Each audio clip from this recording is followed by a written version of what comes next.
Fillimisht ju falenderojmë për vizitën që keni bërë dhe ndajmë një urim Bajrami përmes televiziorit tuaj të gjithë besimtarët e fesë islame, urime festa e Fitër Bajramit me lutje dhe urim që gjatë këtyre ditëve festive të kalojnë mirë, të jenë mirë me shëndet të gjithë besimtarët dhe të dashurit e tyre. Atëherë, këshilla jonë si një imam i kësaj xhamie për qytetarët për këtë festë dhe para që lidhet me festën, pra me Ramazanin, do të ishte e para ta shfrytëzojnë ose të shfrytëzojnë këto ditë për të kaluar sa më mirë, për të uruar njëri tjetrin, për të falë njëri tjetrin. Ka njerëz mes vete me cilët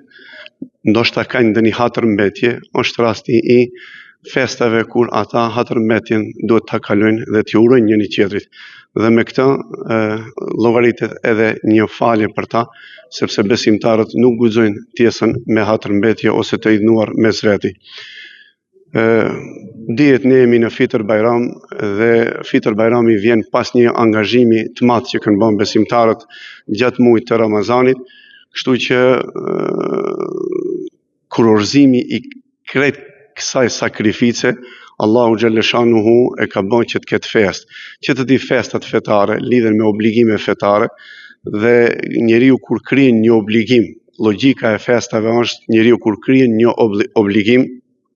ka të drejtë të festoje, sepse i ka dalë puna mirë. Për shembull, ne kemi festat tona kombëtare, për shembull 28 nëntori, 29 nëntori, 17 shkurti, ata kanë datat e veta për cilat ne festojmë. Dhe për hir të kësaj që ka ndodhur një ndodhi në këto festa, ne gëzohemi dhe festojmë. Çka ka ndodhur në festat fetare për të festuar ne? Ka ndodhur se ne kemi kryer një obligim që ne ka obliguar Allahu xhaleshanuhu e që është në të mirën e qytetarëve. Do e shpjegoj ose do e lidhi me atë që e thash në dersin që e bëm para Bajramit, është se Allahu xhaleshanuhu ka dash besimtarin ta kthejë në natyrshmërinë e asaj që është njeri.